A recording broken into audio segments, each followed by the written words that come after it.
오늘 우리가 은혜 받을 말씀은 사도행전 신약성경 11장 19절에서 26절까지 말씀이 되겠습니다.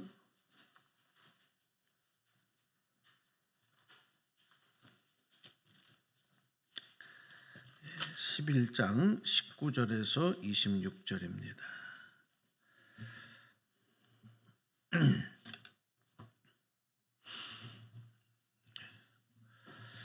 오늘 종료주일이지만 종료주일하고 본 말씀은 조금 다르지만 오늘 또 주신 감동이 있어서 오늘 이 말씀을 여러분과 나누려고 합니다. 사도행전 11장 19절에서 26절 함께 한 목소리로 소리를 좀 내셔서 또박또박 발음하셔서 같이 합독하겠습니다. 19절부터 시작. 그때에 스데반의 일로 일어난 환란으로 말미암아 흩어진 자들이 베니게와 구브로와 안디옥까지 이르러 유대인에게만 말씀을 전하는데 그 중에 구브로와 구레네 몇 사람이 안디옥에 이르러 헬라인에도 말하며 주 예수를 전파하니 주의 손이 그들과 함께 하심에 수많은 사람들이 믿고 주께 돌아오더라. 예루살렘 교회가 이 사람들의 소문을 듣고 바나바를 안디옥까지 보내니 그가 이르러 하나님의 은혜를 보고 기뻐하여 모든 사람에게 굳건한 마음으로 주와 함께 머물러 있으라 권하니 바나바는 착한 사람이요 성령과 믿음이 충만한 사람이라 이에 큰 무리가 주께 더하여지더라. 바나바가 사울을 찾으러 다소에 가서 만남에 안디옥에 데리고 와서 둘이 교회에 1년간 모여 있어 큰 무리를 가르쳤고 제자들이 안디옥에서 비로소 그리스도인이라 일컬음을 받게 되었더라. 아멘. 네.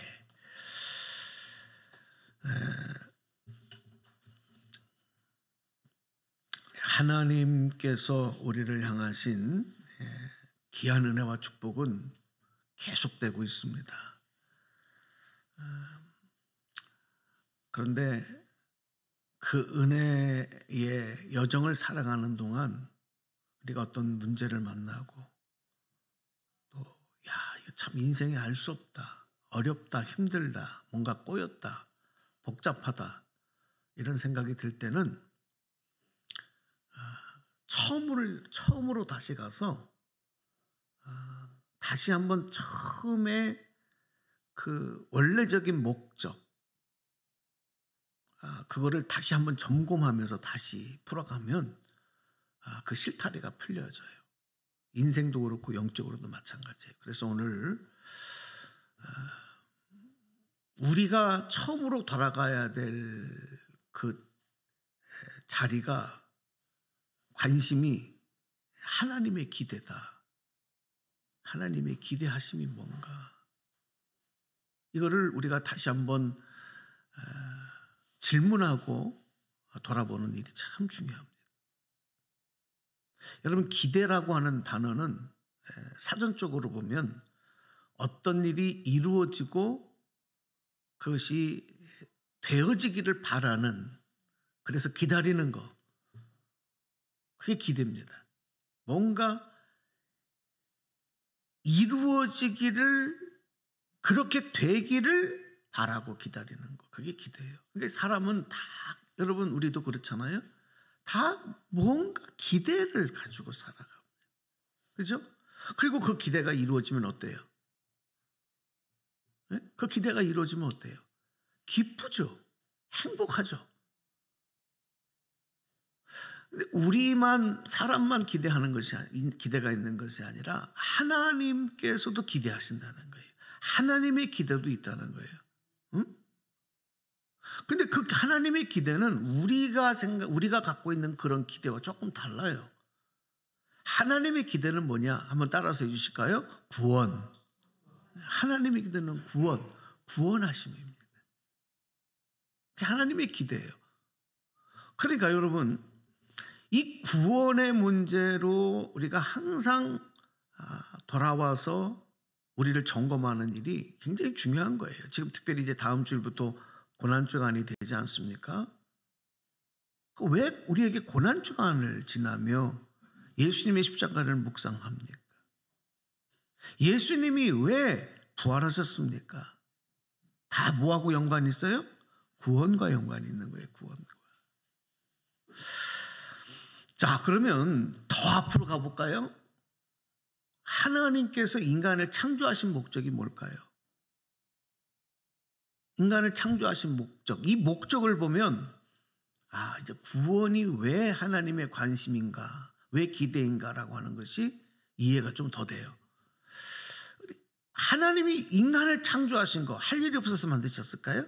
하다 보니까 만드셨을까요? 아니에요. 자, 창세기로 한번 쭉 가셔서 2장 26절 27절을 한번 읽어보도록 하겠습니다. 자, 시작.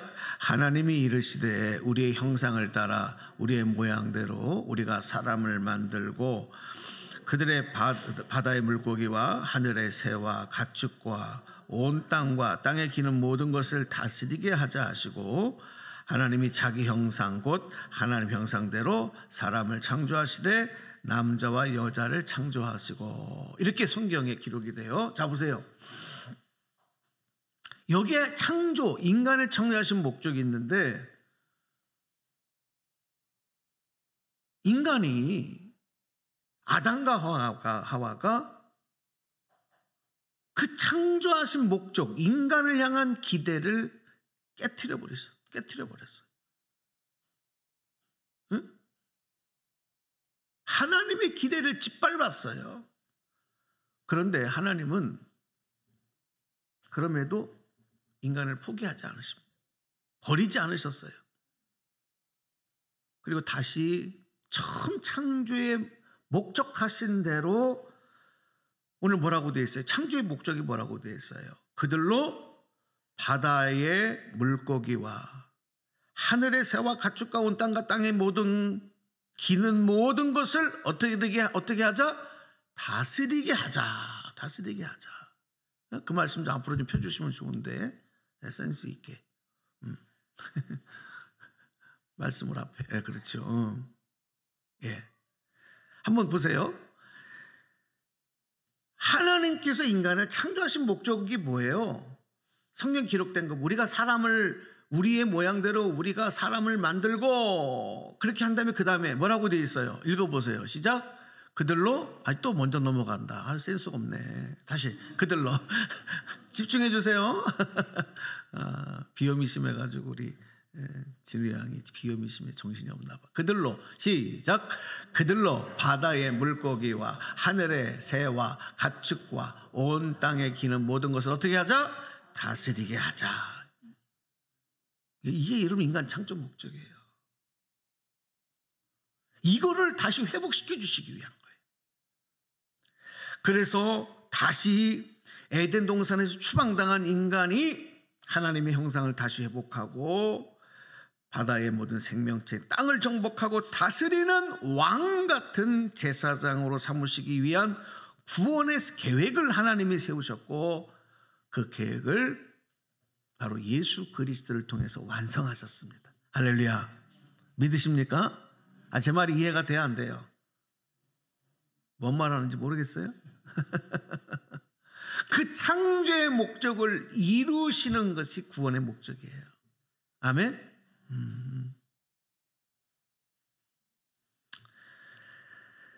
그런데 우리가 예수 믿고 신앙생활하면서 여러분 구원을 뭐라고 생각해요? 왜 구원받아야 된다고 생각하세요? 우리는 심판받지 않고 죄의 삭신 심판을 받지 않고 지옥 가지 않고 천국 가는 것, 천국 백성이 되는 게 구원받음의 목적이다. 우리는 그렇게 생각하죠. 맞습니까? 네. 맞아요.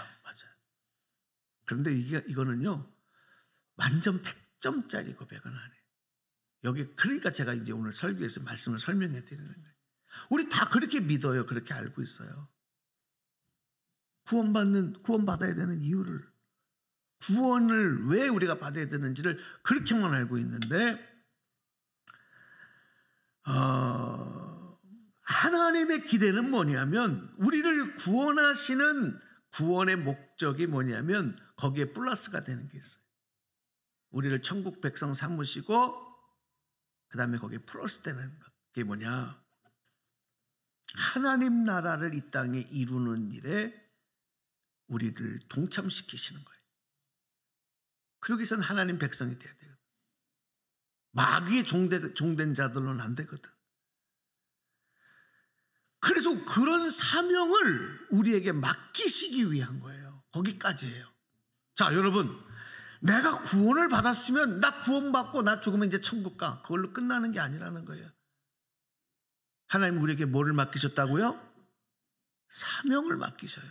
하나님 나라에 동참하라고 하는 사명을 맡기셔요. 그러니까 구원받은 자들에게는 여러분 사명이 선택이 아니라 의무입니다. 모든 사람에게 다 주어진 거예요. 그런데 지금 예수 믿는 그리스도인들 중에 성도들 중에 반쪽짜리 성도들이 많아요. 사명은 하나님의 나라를 이루는 일에 동참하는 일은 특별한 사람들만 하는 거야. 나 같은 사람은 할 수 없는 거야. 이렇게 생각. 난 그냥 예수 믿고 구원받고 천국만 가면 돼.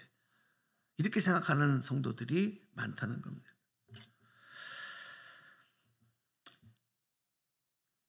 자, 구원받은 성도에게는 사명이 주어지고 그 사명이 의무가 된다. 자, 여기 그러면 여러분, 왜 하나님의 기대가, 자, 그러면 첫 번째 사람, 인간을 구원하시는 거다는 걸 알겠죠. 그죠? 그리고 또 하나님의 기대는 어디에 있냐면 교회에 집중되고 있어요. 교회. 그러니까 여러분, 교회를 우습게 보면 안 돼요. 교회를 세상에 존재하는 그 어떤 것보다 소중히 여기는 여러분 되시기를 축복합니다. 아멘. 왜냐하면 하나님의 기대가 교회에 집중되고 있기 때문에. 그럼 왜 그럴까요? 왜 교회에 집중될까요? 여러분 어떻게 알고 계세요? 뭐라고 대답하시겠어요? 그 이유는 아까 말씀하고 연결돼요. 하나님 나라를 이 땅에 완성하는 일에 동참하는 사명을 가진 성도들의 모임이 교회이기 때문에 그래요. 응? 그냥 신앙 공동체가 아니라 하나님 나라를 이루는 사명을 가진 그 성도들의 모여있는 공동체가 교회이기 때문에 하나님 교회를 주목해요. 교회가 건물이기 때문이 아니에요. 저 유럽처럼 여러분 교회를 100년, 200년 동안 계속 건물로만 지어가는 것 하나님 관심 없어요.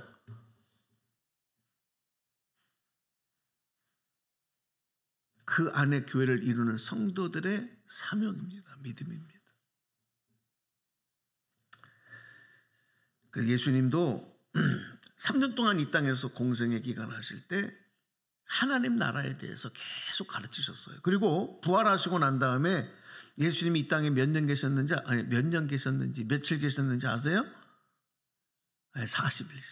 부활하시고 나서 이 땅에 40일을 머무셨어요. 그 기간에도 하나님 나라에 대해서 많은 말씀을 하셔요. 그러니까 예수님의 관심도 어디에 있다? 하나님 나라에 있어요. 하나님 나라. 복음을 전하신 것도 우리가 하나님 나라로 가는 길을 알려주시기 위해서 복음을 전하는 거예요. 하늘의 비밀을 말씀해 주시는 거예요. 그러니까 예수님의 관심도 하나님의 나라 구원에 관심이 있는 거예요. 자, 그런데 문제는 제자들은 그러면 관심이 어디 있었을까? 예수님의 관심은 하나님의 나라에 있는데 제자들의 관심은 땅의 나라에만 관심이 있어요. 땅의 나라. 그래서 예수님의 부활도 예수님의 부활하심이 이유가 예수님이 다시 부활하셔서 지금 로마의 압제 속에 식민지로 있는 이 이스라엘, 이 땅을, 이 나라를 해방시켜 주시기 위함이다. 이렇게만 이해하고 생각하고 있었던 거예요. 언제까지? 예수님이 부활하시고 40일을 머무시면서도 이게 바뀌지 않아요. 부활하신다는 것은, 부활하셨다는 것은 이게 부활하신 예수님을 만나니까 믿는 거예요. 예수님 부활하셨구나. 근데 예수님 왜 부활하셨냐? 관심이 땅에만 있다는, 땅의 나라에만 있었어요. 그래서 예수님이 부활하시기 직전까지 제자들이 그런 질문을 해요. 바로 직전에 이스라엘이 해방되는 그때는 언제입니까? 그 질문을 하는 거예요. 그때 예수님이 뭐라고 제자들에게 하시냐면은 그때와 권한은 너희가 알 수 없다. 너에게 없다. 그러면서 마지막으로 승천하시기 전에 하신 말씀이 사도행전 1장 8절에 기록돼요. 자, 이 말씀을 우리 세 번역으로 읽어볼게요. 소리내서 앞에 보시고 시작. 그러나 성령이 너희에게 내리시며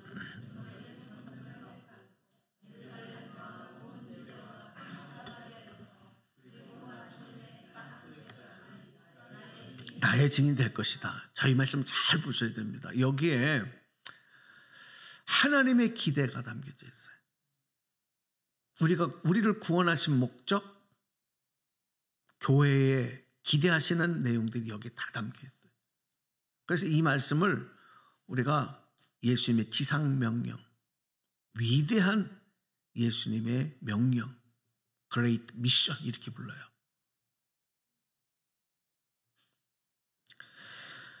이 말씀을 하고 예수님 구름 타고 승천해 버리셨어요. 완전히 떠나가신 거예요. 자, 예수님의 부활, 그 현장에 있었던 여인들과 예수님의 동생들 그리고 제자들, 그들을 중심으로 해서 바로 이 예수님의 약속하신 말씀을 이제 붙잡고 그들이 한 곳 장소에 모입니다. 다락방에 모여요. 다락방에. 그리고 기도하기 시작해요. 예수님이 약속하신 그 약속을 붙들고 그들은 마음을 같이하여서 오로지 기도하기에 힘쓰니라. 성경에 사도행전에 그렇게 기록하고 있거든요. 무엇을 기다리며? 약속하신 성령을 기다리며.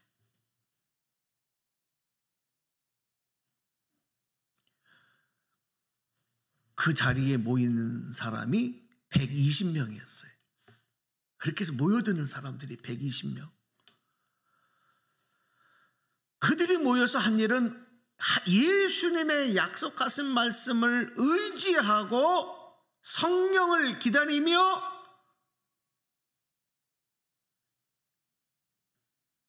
예수님의 증인이 되리라 하시는 나의 증인이 될 것이다 하는 그 말씀을 기억하면서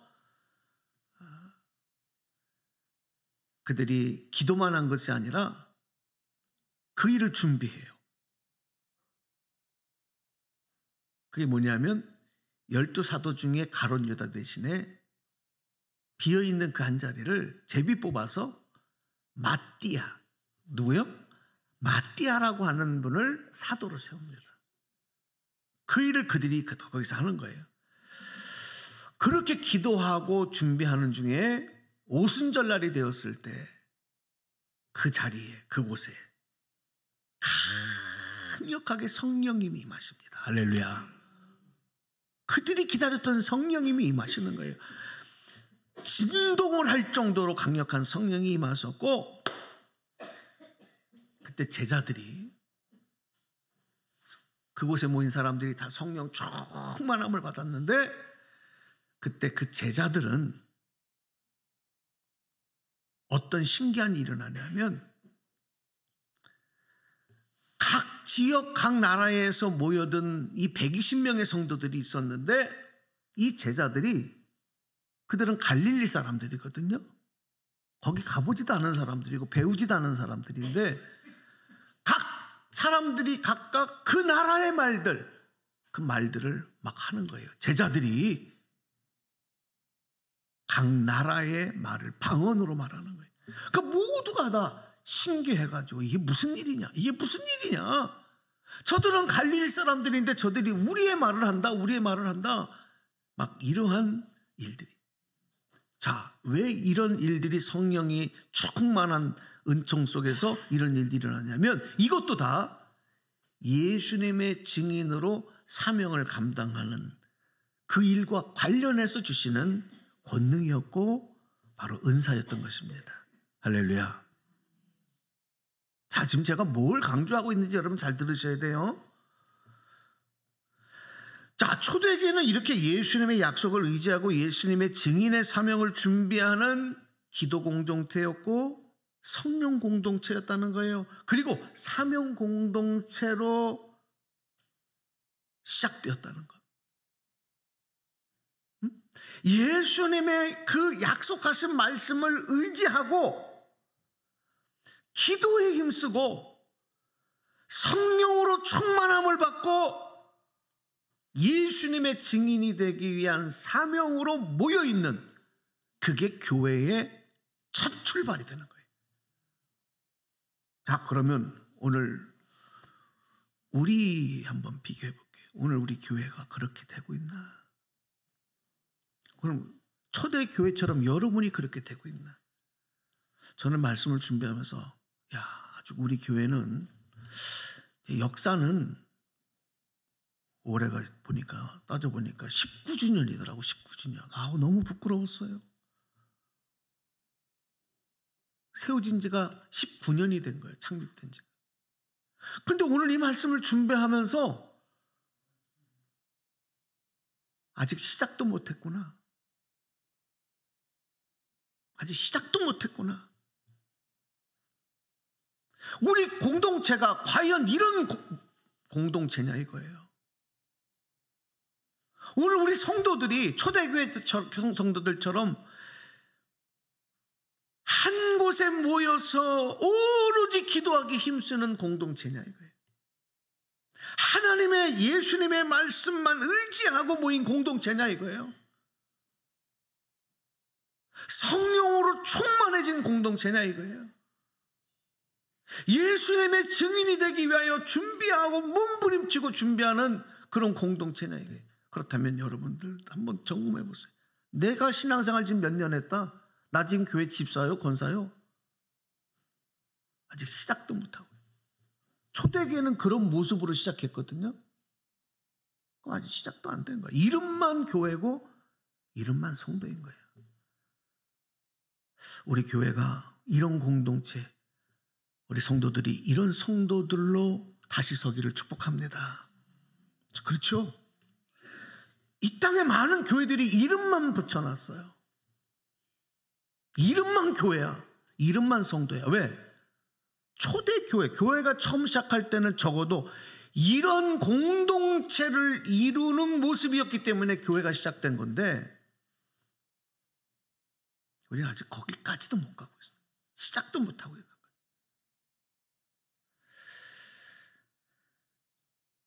이 초대교회의 이런 모습을 다 갖추면서 이 교회로서의 이제 시작이 되어지고 나니까 그 다음부터는 하나님이 다 하셔요. 베드로가 나가서 설교하니까 3,000명이 그날에 더하여지는 거예요. 믿는 자들이 3,000명이 그날에 늘어났다 그랬어요. 한날에. 응? 우리가 나가서 막 예수 믿으세요, 예수 믿으세요, 예수 믿으세요 전도하는 것도 굉장히 중요합니다. 우리도 그래서 지금 우리 지난주에도 집사님들과 그런 얘기 나눴지만 우리도 기도하고 빨리 준비해야 되겠다. 그런 마음 갖는데 솔직히 말해서 예수 믿으세요, 예수 믿으세요 그거 전도지 받고 몇 명이 나와요? 그런다고 안 해요? 왜? 그걸 왜 해야 되냐면 예수님의 증인의 사명을 감당하니까 그거 해야 되는 거예요. 아멘입니까? 그런데 그것보다 더 중요한 게 있어요. 우리가 이런 공동체를 이루면 그 다음부터는 하나님이 하시는데 하나님이 하시면 예수 믿으세요, 예수 믿으세요 하지 않아도 나가서 복음을 전할 때 베드로가 설교할 때 그날에 3,000명이 믿는 자들이 늘어나는 어떤 이런 역사들 하나님이 행하시는 줄로 믿습니다. 그래서 제가 회개했어요. 이거 뭐가 문제인가? 왜 코로나 이후에 우리 교회가 이렇게 회복이 안 되고 왜 이럴까? 하나님 다시 시작하라는 거구나. 아직 시작도 못한 거구나. 그리고 제가 20여 년 전에 교회를 처음 시작할 때 그때를 생각해 봤어요. 그 마음이 나에게 많이 없어졌구나.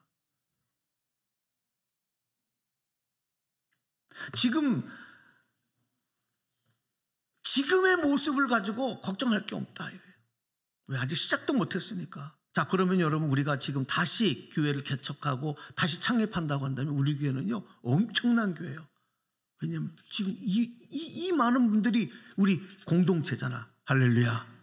한 명도 없이. 오늘도 제가 이제 오후에 지방의 교회에 이전한 교회를 가서 이제 예배를 드리게 되고, 또 이번 주에 또 어느 교회가 창립 교회를 개척한다고 좀 만나자고 그래서 시간을 잡아놨어. 저도 20년 전에 그랬거든요. 교인 한 명도 없는데 우리 가정이 6년 동안 부목사던 교회에서 맨몸으로 나와서 교회를 처음 시작했어요. 그때 생각해 보니까 지금은 이렇게 훌륭하신 권사님들, 기도하는 귀한 동역자, 목회자를 사랑해주고 배우에 기도해주는 권사님들, 또 이 자리는 없지만 우리 새벽 성도님들, 비가 오나 눈이 오나 와서 이 재단에 와서 기도하는 분들, 우리 집사님들, 정말 지금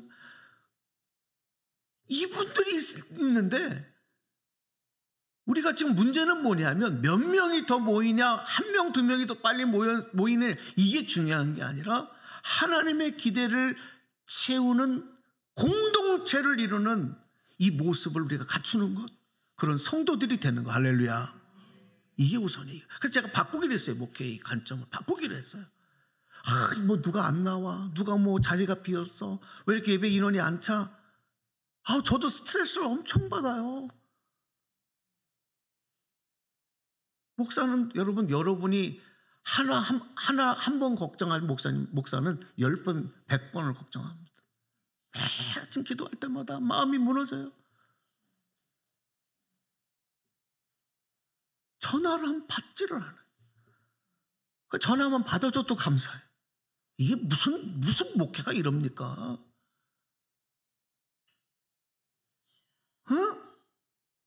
전화를 안 받아.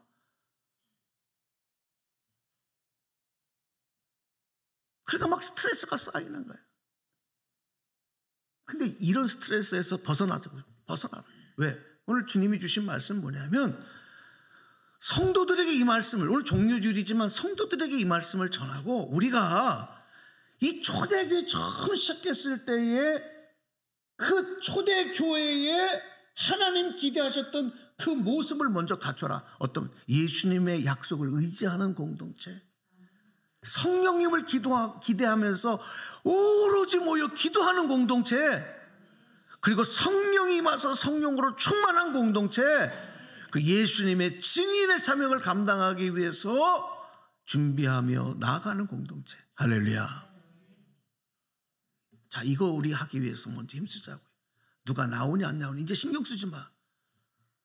이걸 갖추고 나면 하나님이 한날에 3,000명씩 보내주는 역사, 여러분 지금 그 하나님 지금도 살아계신 우리 하나님이신 줄로 믿습니다.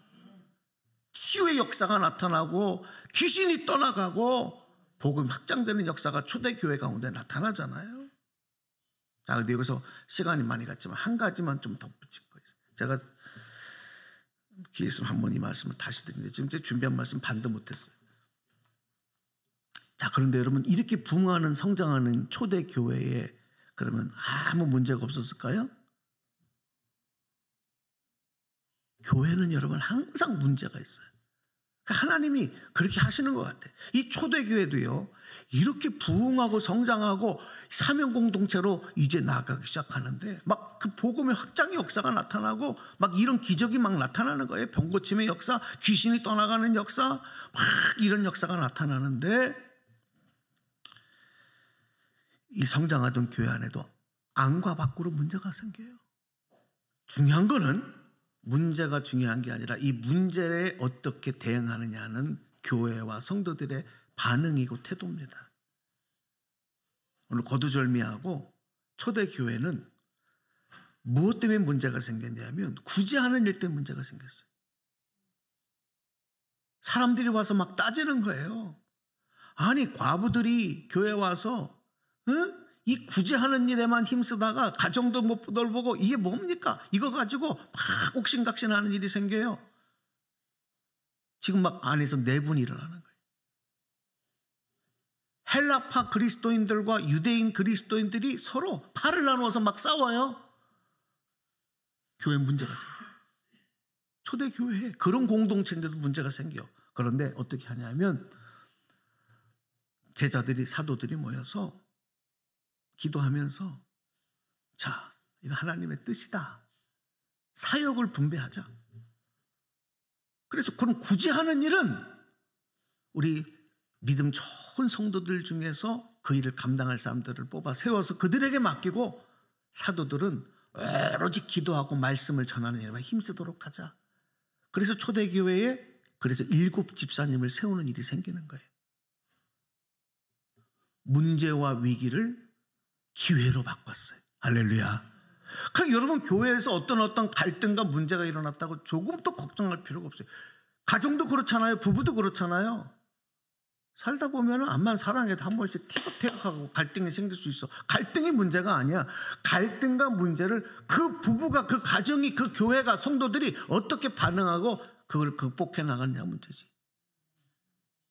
저도 아내와 부끄럽지만 예전에 좀 자주 싸운 적이 있는데 싸우고 나면 정은 더 붙더라고.